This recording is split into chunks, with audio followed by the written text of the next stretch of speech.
Hello students, welcome to Logical Academy. बच्चों, कैसे हो आप सब? मैं उम्मीद करता हूँ अब हम जिस पोजीशन पर पहुँच चुके हैं, हम अकाउंट्स में जहाँ पहुँच चुके हैं, मेरे सारे बच्चों का इंटरेस्ट बहुत ज़्यादा डेवलप हो चुका है। सर, आपको कैसे पता? बच्चे, मेरे पास बच्चों की कॉल्स आती हैं। सर, हमें ये लेक्चर देख के मजा आ गया। सर, अकाउंट्स पढ़ने में अब मजा आ रहा है। बच्चों, मुझे बहुत अच्छा लगता है जब आप सब स्टडी को इंटरेस्टिंग वे से पढ़ते हो। ठीक है? ओके। हाँ, पर बच्चे, मैं आपको कुछ समझाना चाहता हूं। देखो बेटा, हर एक सब्जेक्ट की अपनी एक अलग इंपॉर्टेंस होती है। सर, मतलब कुछ बच्चों को थ्योरेटिकल सब्जेक्ट इजी लगते थे, 10th तक की अगर हम बात करें। कुछ बच्चों को प्रैक्टिकल सब्जेक्ट इजी लगते थे। कुछ बच्चे बोलते थे सर साइंस इंटरेस्टिंग है, पर जो एसएसटी है वो बहुत ज्यादा बोरिंग है। क्यों? क्योंकि बच्चे, साइंस एंड एसएसटी का आपस में कोई कंपैरिजन नहीं है। साइंस एक बोरिंग इसलिए है बच्चे, क्योंकि बेटा साइंस के अंदर, एसएसटी के अंदर आपको हिस्ट्री लर्न करनी होती है। कुछ बच्चों को वो बहुत ज्यादा बोरिंग लगती है। साइंस जो है, साइंस आपके प्रैक्टिकल सिनेरियो को रिलेट करती है, इसलिए बच्चों को अच्छी लगती है। अब कुछ बच्चे साइंस को अच्छा नहीं मानते, कुछ को मैथ्स इंटरेस्टिंग लगता है। सर, कहना क्या चाहते हो? बेटा, मेरे कहने का मतलब है कि साइंस की जगह मैथ्स नहीं ले सकता, मैथ्स की जगह साइंस नहीं ले सकती, और एसएसटी की जगह साइंस नहीं ले सकती। हर सब्जेक्ट की आपकी एक अलग इंपॉर्टेंस होती है। हर सब्जेक्ट को पढ़ने का तरीका अलग होता है, हर सब्जेक्ट को पढ़ाने का तरीका अलग होता है। तो चाहे आपका अकाउंट्स है या फिर मैथ्स है, बेटा, अगर लाइफ में आपको सक्सेसफुल बनना है ना, तो कभी भी दो सब्जेक्ट को आपस में कंपेयर नहीं करना। कभी आप अकाउंट्स और इकोनॉमिक्स को कंपेयर मत करना। आप सोचोगे यार अकाउंट्स तो इतना इंटरेस्टिंग है, इकोनॉमिक्स भी इंटरेस्टिंग है, पर टाइम लगता है। अकाउंट्स ज्यादा प्रैक्टिकल है, इकोनॉमिक्स ज्यादा थ्योरेटिकल है। तो बच्चे, कई बार वो कंपैरिजन आप करने के चक्कर में पड़ जाते हो और बच्चे बहुत पीछे हो जाते हो। चाहे मैथ्स है, मैथ्स को इकोनॉमिक्स से या मैथ्स को अकाउंट से कंपेयर नहीं करना। और लास्ट सब्जेक्ट है आपका बिजनेस। बिजनेस को भी अकाउंट से कंपेयर मत करना, मैथ से कंपेयर मत करना। क्यों? क्योंकि बच्चे, हर सब्जेक्ट की अपनी एक अलग वैल्यू है, उसको पढ़ने का तरीका, पढ़ाने का तरीका अलग है। अकाउंट्स में हम प्रैक्टिकल सिनेरियो से चीजों को रिलेट कर सकते हैं, इकोनॉमिक्स में हम रिलेट कर सकते हैं, पर बच्चे मैथ्स में हम रिलेट नहीं कर सकते। Sine square theta plus cos square theta equals to 1। अब ये है तो है, इसको हम प्रैक्टिकल सिनेरियो से कैसे रिलेट करेंगे? नहीं कर सकते बच्चे। इसीलिए बच्चा जब मेरे पास एकेडमी में डे 1 आता है ना, तो हम डे 1 बच्चे को ये बात समझा देते हैं कि बच्चे, किसी भी सब्जेक्ट का आपस में कंपैरिजन करने बैठ जाओगे ना, तो आप पहली बार तो वहीं हार गए। जो बच्चा इंटेलिजेंट होता है उसको पता होता है हर सब्जेक्ट को पढ़ाने का ट्रिक मेथड अलग होगा, हर सब्जेक्ट को पढ़ने का तरीका अलग होगा। मैं ही आपको अकाउंट्स पढ़ाने वाला हूं, मैं ही आपको इकोनॉमिक्स पढ़ाने वाला हूं, और मैं ही आपको बिजनेस पढ़ाने वाला हूं। +1 के 3 सब्जेक्ट मैं ही पढ़ाता हूं, अकाउंट्स, बिजनेस एंड इकोनॉमिक्स। आप मुझसे अलग अलग जब सब्जेक्ट्स पढ़ोगे तो बच्चे, आपको उसमें अलग अलग पढ़ने का तरीका देखोगे। आप, मेरा जो पढ़ाने का तरीका है वो अलग है। मैं तो वही हूं बच्चे, पर as per requirement of subject, जैसा सब्जेक्ट डिमांड करता है मैं वैसा ही पढ़ाता हूं। ये कोई और टीचर, हाँ, आप दो अकाउंट्स के टीचर का आपस में कंपैरिजन कर सकते हो, क्योंकि दोनों अकाउंट्स पढ़ा रहे हैं, पर एक अकाउंट्स, एक इकोनॉमिक्स, आपस में कभी कंपैरिजन मत करना। अकाउंट्स मैथ्स कभी कंपैरिजन मत करना, अकाउंट्स बिजनेस कभी कंपैरिजन मत करना। बच्चे, आप पहले वहीं हार जाओगे। और मेरी बात को यकीन करो बेटा, अपने टीचर्स, जो भी आपको आपका टीचर बात कहता है ना बेटा, उसके पीछे लॉजिक होता है। और मेरी तो मैक्सिमम हर बात के पीछे लॉजिक होता है। हाँ, टाइम अलग है कि वो मैं लॉजिक आपको बता सकता हूं या नहीं, ठीक है। सिर्फ आपको अपनी थिंकिंग को ब्रॉड करना है, नैरो थिंकिंग नहीं रखनी आपको। +1 +2 टीचर्स का बहुत साथ मिलने वाला है, पर बच्चे 2 साल बाद आप बहुत बड़े हो चुके हो, पता है आपको? आप जानते हो आप कितने बड़े हो गए हो? 2 साल बाद कोई मम्मी आपके पीछे नहीं घूमेगी, बेटा पढ़ ले। कोई पापा नहीं बोलने वाले, बेटा पढ़ ले। कोई टीचर नहीं बोलेगा, बेटा पढ़ ले। आपको पढ़ना है तो अपने लिए पढ़ना है, नहीं पढ़ना तो अपने लिए नहीं पढ़ना। पढ़ोगे तो अच्छे बिजनेसमैन बन जाओगे, अच्छी अच्छी जॉब्स ले लोगे। अगर नहीं पढ़ोगे तो वही कपड़े की दुकानों में भी काम करना है किसी ने। तो बच्चे, मुझे आपको +2 के बाद कैसे तैयार करना है वो सिखाना है +1 +2 में, ठीक है। तो स्टडी तो हम करते चले जाएंगे। और आज के लिए खुशखबरी है। हाँ जी सर, बताइए। चैप्टर नंबर 1, 2, 3, 4, 5, 6, 7, ये 7 चैप्टर हमारे खत्म हो चुके हैं नालायकों। और कुछ बच्चों को लगता था सर ऑनलाइन स्टडी पता नहीं कैसी होगी, हम पढ़ पाएंगे नहीं पढ़ पाएंगे। अब आ रहा है ना मजा बच्चे? बेटा वही लेवल है, सिर्फ हम हंसी मजाक नहीं कर पा रहे। आप सब बहुत प्यारे बच्चों, मेरा तो बहुत ज्यादा मन है कि आप सब आओ, आपको 2-2 चांटे लगाऊं, प्यार मोहब्बत करूं आपके साथ, पर पॉसिबल नहीं हो पा रहा यार। आपको भी वेट होगा ना कि सर को हम सामने से पढ़ना चाहते हैं। कोई बात नहीं बच्चे, एक बार जब पढ़ना शुरू करोगे ना फिर देखना, ठीक है। आपको बहुत मजा आने वाला है। चैप्टर 1 to 7 बेटा कंप्लीट, सिर्फ 25 डेज में 7 चैप्टर उठा दिए हमने। क्या बात, क्या बात। ओके सर, ये तो बहुत अच्छी बात है, खुशखबरी खुशखबरी। ओके, अब हम बात करेंगे जर्नल की। आज है हमारा चैप्टर नंबर 8, जिसका नाम है जर्नल। कुछ नालायक पूछ रहे हैं मुझसे सर ये इजी है या डिफिकल्ट? बच्चे आपको कुछ डिफिकल्ट लगा अभी तक? चैप्टर नंबर 1 भी डिफिकल्ट था, 2 भी डिफिकल्ट था, 3 भी डिफिकल्ट था, 5 तो सबसे ज्यादा डिफिकल्ट था। लगा आपको डिफिकल्ट? कुछ डिफिकल्ट नहीं होने वाला बेटा। जनरली होता क्या है, आज मैं आपको कुछ समझाने वाला हूं, आज आप डिफरेंस कर पाओगे। देखो, जो बच्चे कहीं और अकाउंट्स पढ़ते हैं और फिर वो मुझे ज्वाइन करते हैं, वो बच्चे इजीली कंपेयर कर सकते हैं कि हमने क्या अकाउंट्स पढ़ा और सर कैसे अकाउंट्स पढ़ाते हैं। आप आपस में कंपेयर कर सकते हो, पर तभी कर सकते हो अगर आपने कहीं और अकाउंट्स पढ़ा है, ठीक है सर। बच्चे एक बात याद रखो, जो बच्चे सिर्फ मुझसे ही अकाउंट्स पढ़ रहे हैं उन्हें तो पता ही नहीं कि और अकाउंट्स कैसे पढ़ाते हैं। आपने मुझसे पढ़ा, यही अच्छा यही बुरा आपके लिए, आप कंपेयर नहीं कर सकते।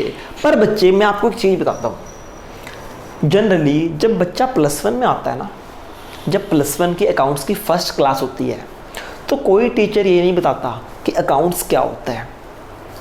वो शुरू करते हैं चैप्टर नंबर 8 से, इस चैप्टर से। कहने का मतलब आपको अकाउंट्स के बारे में कोई नॉलेज नहीं है, वो चैप्टर शुरू कर देंगे सीधा चैप्टर नंबर 8। 1 या 2 दिन थोड़े बेसिक बताएंगे, फिर शुरू कर देंगे चैप्टर नंबर 8। बच्चे मैं इसके बिल्कुल खिलाफ हूं। ये सबसे इंटरेस्टिंग चैप्टर है, सबसे इजी चैप्टर है, और बच्चों को ना ये पहाड़ लगने लग जाता है। बच्चे कहते हैं सर जर्नल नहीं समझ आता, सर जर्नल के तो रट्टे लगाने पड़ते हैं, सर बच्चों के ऊपर इतना प्रेशर क्यों? क्योंकि आप लोग दब जाते हो, आपको बेसिक नॉलेज होती नहीं। सीधा चैप्टर नंबर 8 जो सबसे इंपॉर्टेंट चैप्टर है ये शुरू करा दिया जाता है और बच्चों को परेशानी आनी शुरू हो जाती है। आज आप सब कंपेयर कर पाओगे, चाहे आप मुझसे पढ़ते थे या कहीं और पढ़ते थे, आप सब कंपेयर कर सकते हो आज। क्या कि अब जर्नल जो है वो हमारे लिए एक पहाड़ है, या फिर आप लोगों के लिए जर्नल ऐसा है मेरे बच्चे, अगर मैं नहीं भी पढ़ाऊं ना तब भी आप पढ़ सकते हो, उस लेवल के बेसिक तैयार हो चुके हैं आपके। जो जर्नल टीचर के समझाने से समझ नहीं आता बच्चों को, जो जर्नल बच्चों को पहाड़ लगता है, मेरे बच्चों को टीचर नहीं चाहिए जर्नल के लिए। आपको मेरी जरूरत नहीं है बच्चे जर्नल के लिए। अगर आपको मैं फॉर्मेट बता दूं ना तो मैं एक क्वेश्चन कराऊंगा, 10 क्वेश्चन आप खुद कर लोगे, ये तैयारी हुई है आपकी। और जिन बच्चों ने पहले जर्नल कर रखा है आज वो देख लेना। सर आप तो दूसरे टीचर्स की बुराइयां करते हो हमेशा। अरे बच्चे मैं बुराई नहीं कर रहा, देखो मेरे अपने एक व्यूज हैं। हर टीचर बढ़िया पढ़ाता है, हर टीचर के पढ़ाने का तरीका अलग होता है, पर बच्चे मैं इस बात को सपोर्ट नहीं करता। क्या? देखो बच्चे सच हमेशा बोलना चाहिए कि जर्नल को पहले दिन या दूसरे दिन करा दिया जाए, मैं इस बात को नहीं मानता। और आप जब जर्नल पढ़ोगे तो आप भी इस बात को मानोगे कि सर आप बिल्कुल सही थे। बाकी हर टीचर के पढ़ाने का तरीका अलग है, ठीक है। देखो जी, अगर टीचर ने जर्नल समझाया बच्चे को समझ नहीं आया तो वो टीचर गलत ही पढ़ा रहा है, उसमें कोई शक नहीं। हाँ, अगर टीचर पहले नंबर पे जर्नल शुरू करे और वो बच्चे को समझ भी आ जाए फिर टीचर में कोई दिक्कत नहीं है, फिर वो टीचर का टैलेंट है, ठीक है। तो आइए बच्चे आज हम करते हैं जर्नल। सर ये काफी टाइम से सुन रहे हैं क्या, कोई भी ट्रांजैक्शन बिल से शुरू होती है, उसके बाद आती है जर्नल एंट्री, फिर लेजर, फिर trial balance and final account. Sir ये चीजें हम सुनते आ रहे हैं, ओके बच्चे। बिल ये चैप्टर हमारा हो चुका है, चैप्टर नंबर 7, याद है ना। इनवॉइस, कैश मेमो, वो सारे बिल तो थे। चैप्टर नंबर 7 हम कर चुके हैं। आज हम करने वाले हैं जर्नल एंट्री। हम यहां पहुंच चुके हैं, ये है हमारा चैप्टर नंबर 8। इसके बाद हमने करना है ledger, trial balance and final account. इन सब के ऊपर फुल फ्लेजेड चैप्टर्स हैं मेरे बच्चे। और फाइनल अकाउंट के 3 पार्ट हैं मेरे बच्चे, trading account, profit and loss account and balance sheet. तो आज हम यहां पहुंचे हैं बच्चे, यहां इस पॉइंट पे जर्नल। सर इतनी क्यूरियोसिटी कर दी आपने, journal journal journal entry, journal journal journal, ये होता क्या है जर्नल? आज बच्चे पूछते हैं मुझसे सर ये जर्नल है क्या? बस बच्चे खत्म खत्म बेटा खत्म। चैप्टर नहीं खत्म, आपकी क्यूरियोसिटी खत्म होने वाली है। आज आपको पता चलने वाला है कि जर्नल क्या है। आज आपको पता चलेगा जर्नल क्या है। सर जल्दी से बताओ जर्नल क्या है? बेटा जर्नल एक बुक है, जर्नल इज अ बुक। खत्म खत्म। Journal is a book. Sir journal is a book, इतनी सी बात? हाँ जी बच्चे, जर्नल एक बुक होती है, एक बुक का नाम है journal. Okay okay okay sir what is journal? क्या बोला बच्चे? Journal is a book. मैं लिख सकता हूं जर्नल क्या है? Journal is a book. Journal एक बुक है, एक किताब है। ओके सर इस किताब के अंदर क्या होता है? बच्चे इस किताब के अंदर ट्रांजैक्शंस रिकॉर्ड होती हैं, इसके अंदर एंट्रीज रिकॉर्ड होती हैं। सर ये एंट्री क्या होती है? अभी आपको समझ आएगा। तो बच्चे बोलते हैं journal is a book of primary entry, और इसका एक और नाम है, कहते हैं journal is a book of primary entry. Primary मतलब पहले नंबर पर। आप देख लीजिए, बिल है, ये जर्नल है, ये लेजर है, ये ट्रायल बैलेंस है, ये फाइनल अकाउंट है। बच्चे ट्रांजैक्शन यहां भी रिकॉर्ड होगी, यही ट्रांजैक्शन यहां भी रिकॉर्ड होगी, ट्रांजैक्शन यहां भी रिकॉर्ड होगी और ट्रांजैक्शन यहां भी रिकॉर्ड होगी।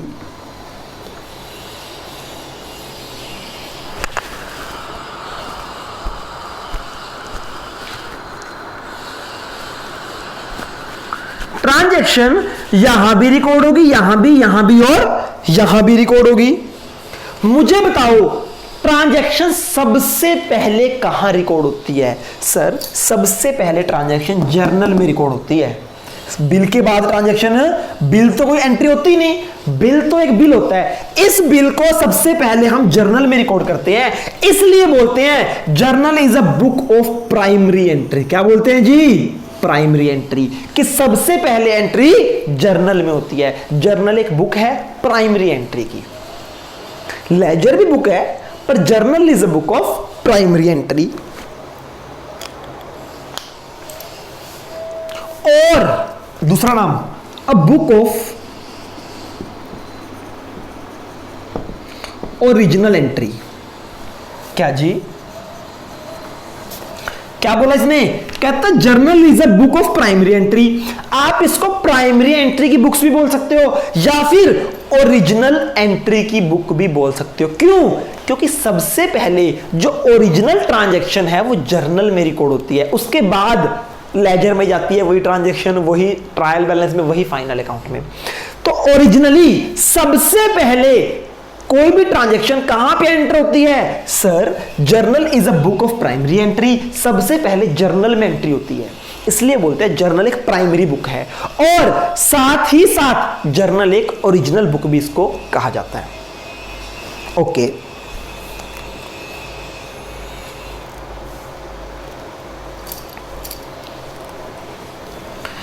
इन which transaction are first recorded. फटाफट नोट करो, यहां तक मैं आपको समझा चुका हूं। कहता है जर्नल एक प्राइमरी बुक है और ओरिजिनल एंट्री की बुक है जिसके अंदर ट्रांजैक्शन सबसे पहले रिकॉर्ड होती है। In chronological order, in chronological order.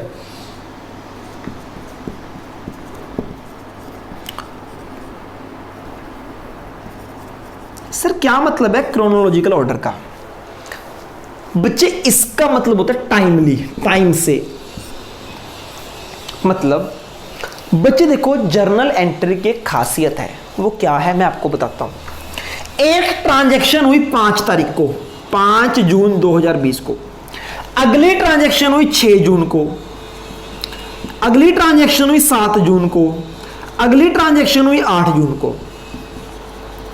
तो बच्चे जब हम जर्नल एंट्री में रिकॉर्ड करेंगे तो पहले नंबर पे कौन सी ट्रांजैक्शन रिकॉर्ड होगी? जो सबसे पहले हुई है। पहले हम इसको रिकॉर्ड करेंगे जर्नल में, फिर हम इसको रिकॉर्ड करेंगे जर्नल में, फिर इसको रिकॉर्ड करेंगे और फिर इसको रिकॉर्ड करेंगे। यानी टाइमली जर्नल का एक रूल है, जो ट्रांजैक्शन पहले हुई उसको पहले रिकॉर्ड करो, जो बाद में हुई उसको बाद में रिकॉर्ड करो। That is called chronological order, यानी टाइमली। 5 डेट को कोई ट्रांजैक्शन हुई है तो पहले 5 वाली नोट, फिर 6 वाली, फिर 7 वाली।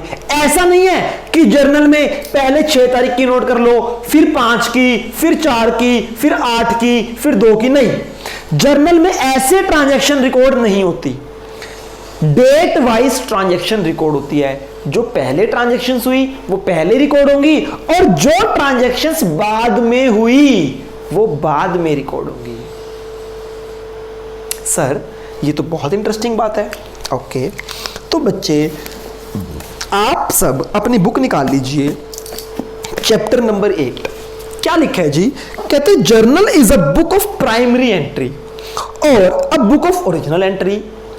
जर्नल एक बुक है जिसमें प्राइमरी ट्रांजैक्शंस रिकॉर्ड होती हैं और ओरिजिनल बुक भी इसको हम बोलते हैं।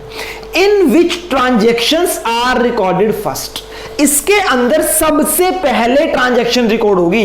बिल के बाद ट्रांजैक्शन जब रिकॉर्ड करेंगे तो वो जर्नल में जाएगी, उसके बाद जाएगी लेजर में, फर्स्टली वो जर्नल में जाएगी।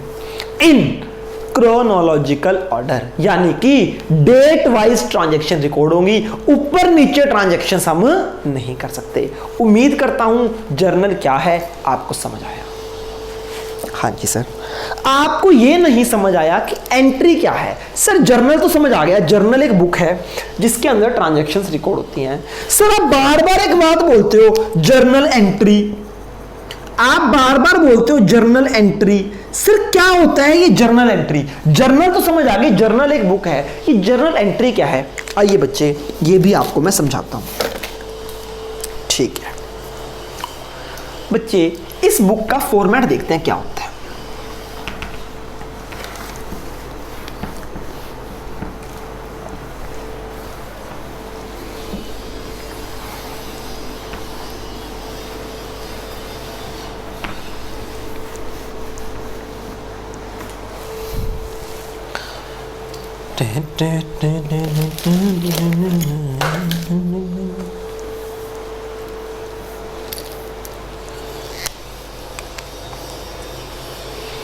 बच्चे जर्नल का फॉर्मेट देखते हैं हम क्या होता है। Date,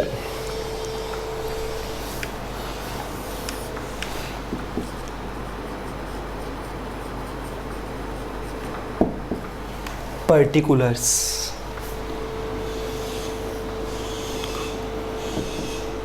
laser folio,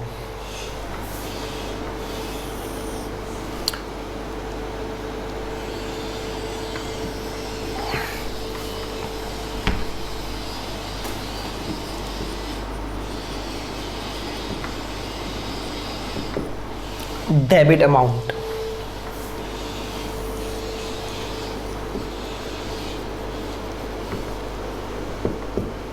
credit amount, ये एक इसका फॉर्मेट है। ठीक है जी, हाँ जी सर ठीक है। इसको लिख सकते हो आप इन रुपीज, इन रुपीज। बच्चे फटाफट इस फॉर्मेट को देखो फटाफट। देखो जी यहां पर आएगी डेट, डेट के बाद पर्टिकुलर्स, पर्टिकुलर्स के बाद लेजर फोलियो, लेजर फोलियो के बाद amounts, amount debit, amount credit. Sir मतलब क्या है इसका? ये बच्चे एक फॉर्मेट है, अगर आपको जर्नल बनानी है तो इसी फॉर्मेट से बनेगी। ठीक, हाँ जी सर। डेट के कॉलम में क्या आएगा बच्चे? जिस दिन ट्रांजैक्शन हुई, अगर 5 को ट्रांजैक्शन हुई है, 6 को ट्रांजैक्शन हुई है, डेट ऑफ ट्रांजैक्शन आपको लिखोगे किसी भी ट्रांजैक्शन की 5 जून 2020, यहां पे आएगी डेट। क्लियर है जी? हाँ जी सर। पर्टिकुलर्स में क्या आएगा बच्चे? पर्टिकुलर्स अभी सिखाना है आपको। उसके बाद बनता है LF, ये कॉलम ब्लैंक रहेगा, खाली। इस कॉलम में कुछ भी नहीं लिखना आपको, ये खाली रहता है। सर फिर बनाएंगे ही नहीं इसको। बच्चे बनाना जरूरी है। होता क्या है अभी बताता हूं। एक LF का कॉलम आएगा, इसमें कभी भी कुछ नहीं आएगा, ये खाली आएगा और बनाना भी जरूरी है। ओके सर फिर ये क्या है? Amount debit, amount credit. देखो बच्चे एक ट्रांजैक्शन के 2 इफेक्ट होते हैं, एक डेबिट होता है, एक क्रेडिट। डेबिट वाला अमाउंट यहां पे आएगा, क्रेडिट वाला अमाउंट यहां पे आएगा। ठीक, हाँ जी सर। हमें अमाउंट समझ आ गई, सर हमें डेट समझ आ गई, सर ये लेजर फोलियो और पर्टिकुलर समझ नहीं आया। ओके देखते हैं बच्चे, पहले समझते हैं लेजर फोलियो। देखो बच्चे आपने यहां पे कोई ट्रांजैक्शन लिखी, क्या लिखी जी? ट्रांजैक्शन आपने जर्नल में लिख दी। सेम ट्रांजैक्शन आपको लेजर फोलियो में ट्रांसफर करनी है ना, सॉरी सेम ट्रांजैक्शन आपको लेजर में ट्रांसफर करनी है। अब लेजर के ना बहुत सारे पेज होते हैं, page number 1, page number 2, page number 3, page number 4, बहुत सारे पेज होते हैं एक लेजर के। ये वाली ट्रांजैक्शन लेजर में किस पेज नंबर पर गई है वो पेज नंबर आता है यहां पे। मान लो ये ट्रांजैक्शन लेजर के पेज नंबर 5 पे गई है, तो इस ट्रांजैक्शन के सामने आ जाएगा 5। क्या मतलब है इस 5 का बच्चे? लेजर का मतलब लेजर, फोलियो का मतलब होता है पेज, कि लेजर के पेज नंबर 5 पर यह ट्रांजैक्शन पड़ी है। अगर आपको देखनी है ये ट्रांजैक्शन लेजर में कहां है, आपको ढूंढना पड़ेगा। एक कंपनी के इतने सारे लेजर होते हैं, तो कैसे आप पेज नंबर आइडेंटिफाई करोगे? इसके सामने आप पेज नंबर लिखते हो। ठीक है बच्चे, प्रैक्टिकल केस में यहां पर नंबर आते हैं, पर आपके पास कोई लेजर का पेज नंबर नहीं होता, इसलिए बच्चे आप यहां पर कुछ नहीं लिखते। ठीक है जी, लेजर फोलियो का मतलब होता है कि ये ट्रांजैक्शन जब आप लेजर की बुक बनाओगे तो उस बुक के कौन से पेज नंबर के ऊपर ये ट्रांजैक्शन गई हुई है। तो बच्चे ये है लेजर फोलियो, लेजर का पेज नंबर। ठीक है, इसको ब्लैंक छोड़ना है। ये भी समझ आ गया, ये भी। ओके सर, फटाफट हमें ये ट्रांजैक्शन में बता दो क्या आएगा। अभी बताता हूं।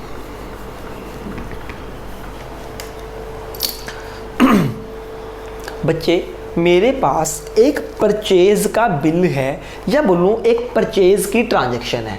आइए ट्रांजैक्शन देखते हैं क्या है। क्या है ट्रांजैक्शन देखते हैं। कहते हैं गुड्स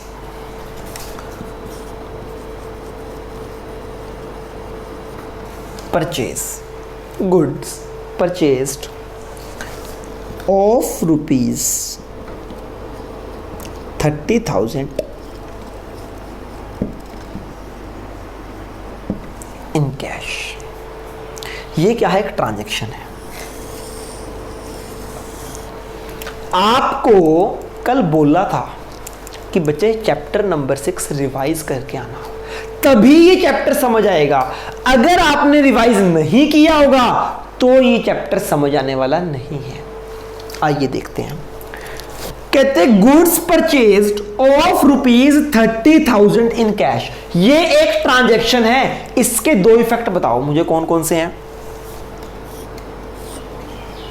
जब मैं गुड्स परचेज करूंगा तो जब भी हम गुड्स परचेज करते हैं तो वो परचेज कहलाती है। याद है ना, गुड्स के केस में परचेज होती है और परचेज होता है खर्चा। तो बच्चे एक तो मेरी परचेज होगी, एक तो मेरा खर्चा हो गया जब गुड्स परचेज की। डेबिट परचेज बढ़ गई ना मेरी। दूसरा कैश पे इफेक्ट आएगा। जब मैं कैश में गुड्स परचेज करूंगा तो दूसरा इफेक्ट कैश में आएगा।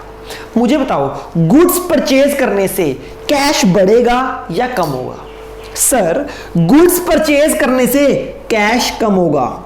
एसेट क्या हो गई? कम। एसेट का मतलब क्रेडिट।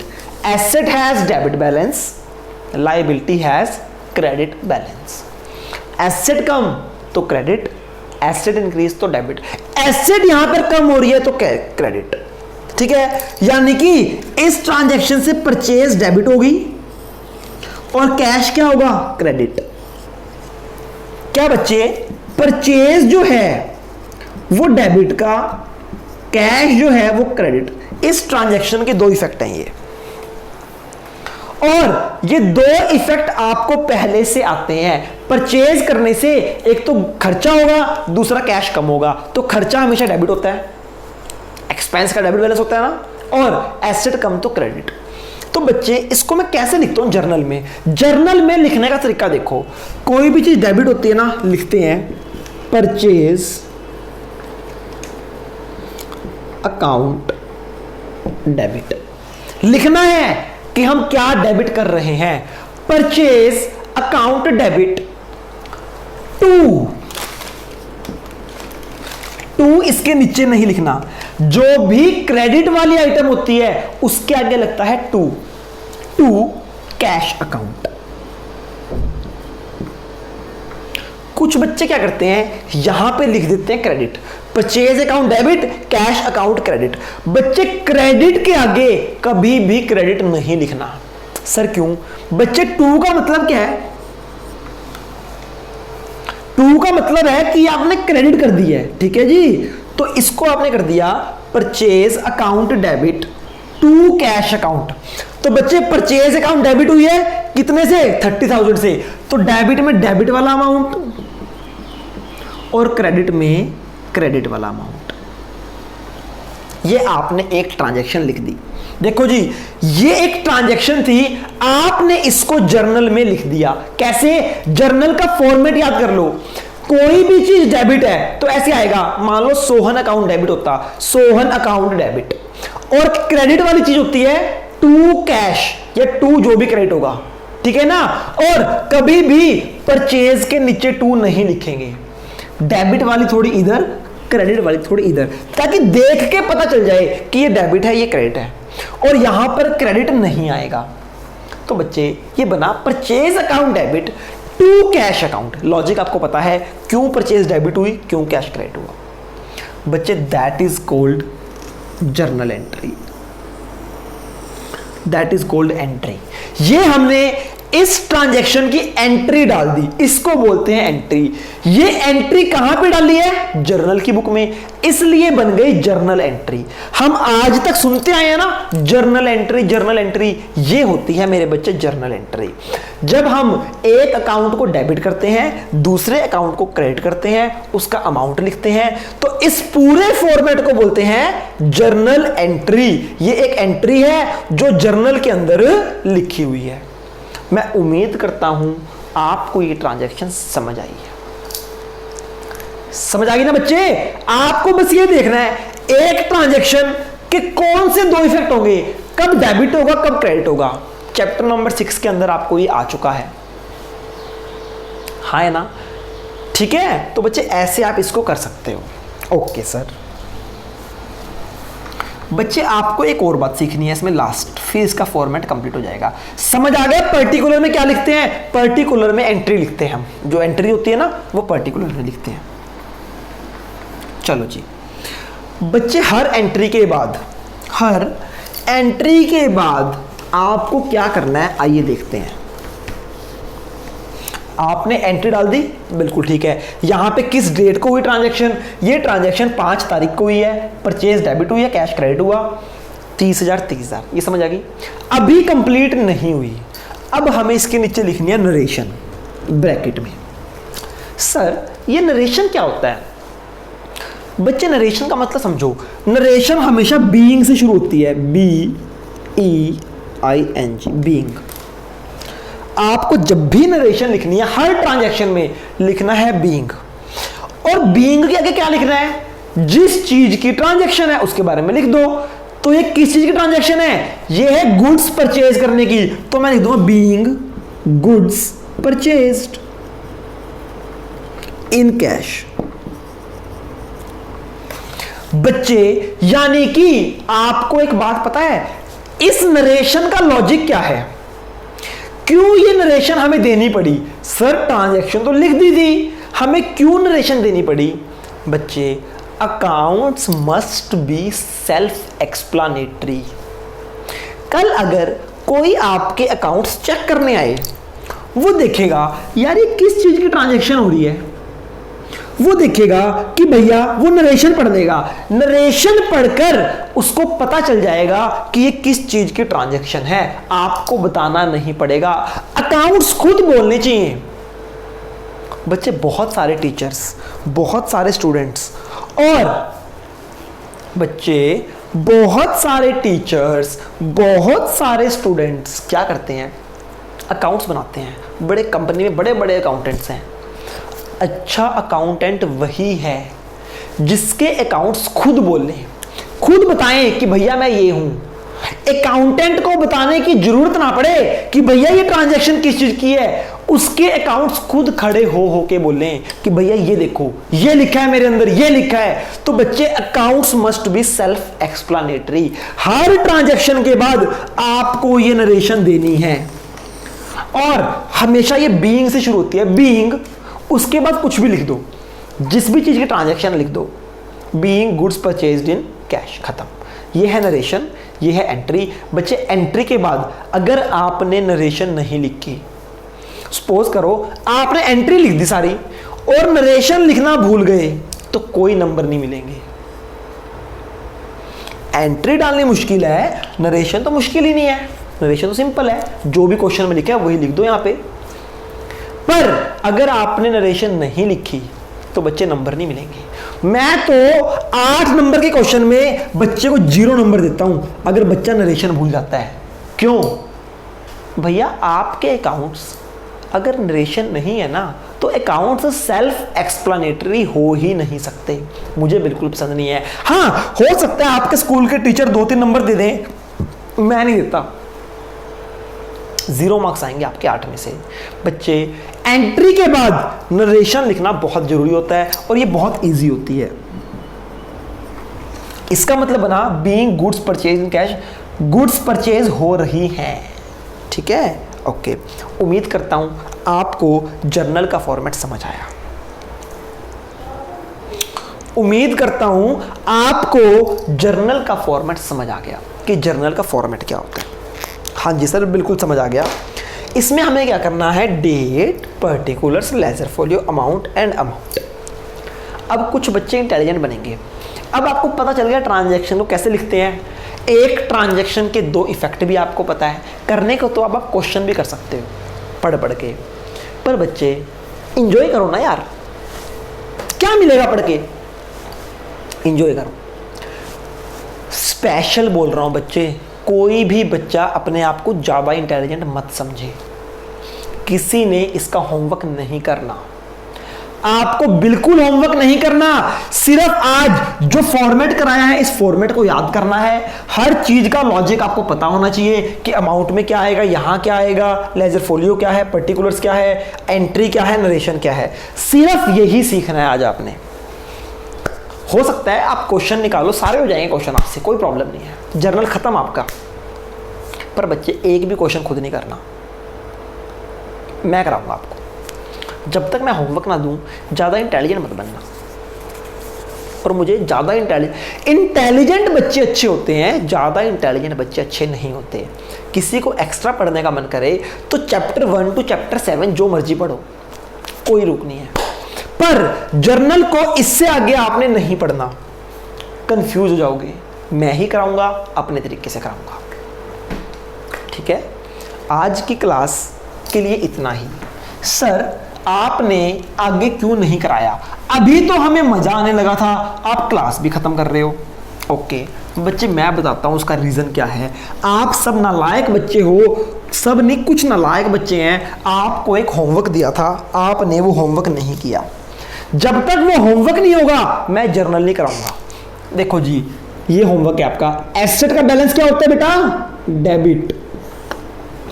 एसेट बढ़ेगी तो डेबिट, एसेट कम होगी तो क्रेडिट। लायबिलिटी का बैलेंस सर क्रेडिट, लायबिलिटी बढ़ेगी तो क्रेडिट, लायबिलिटी कम होगी तो डेबिट। एक्सपेंस का बैलेंस डेबिट, एक्सपेंस बढ़े तो डेबिट, एक्सपेंस कम तो क्रेडिट। लास्ट इनकम का बैलेंस क्रेडिट, इनकम बढ़े तो क्रेडिट, इनकम कम हो तो डेबिट।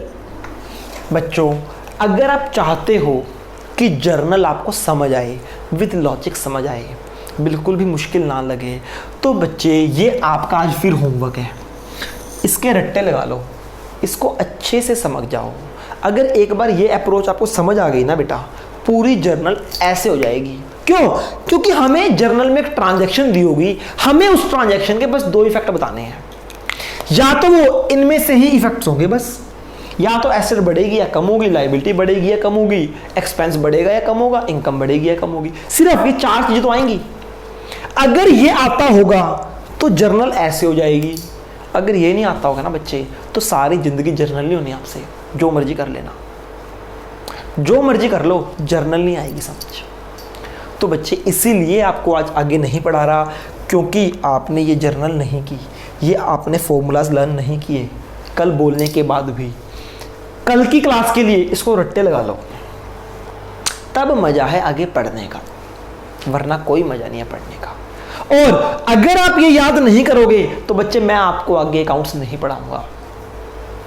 मैं कल आपका टेस्ट लूंगा। पहले जो बच्चा ये मुझे बताएगा उसकी ही अकाउंट्स की क्लासेस आगे चलेंगी, बाकी बच्चे को मैं ब्लॉक कर दूंगा। जब तक ये लर्न नहीं होगा ना बेटा, तब तक जर्नल एंट्री नहीं कराऊंगा मैं। और अगर एक बार पीछे चले गए तो पीछे ही रह जाओगे बाकी बच्चों से, फ्रेश कुछ नहीं समझ आएगा आपको। इसलिए आज का एक और दिन मिल गया आपको इसको पढ़ने के लिए। इसको पढ़ो और फिर देखो नज़ारे। आज की क्लास के लिए इतना ही, कल मिलते हैं, तब तक के लिए गुड बाय, टेक केयर। अपना ध्यान रखो बच्चे, वो सबसे ज़्यादा ज़रूरी है।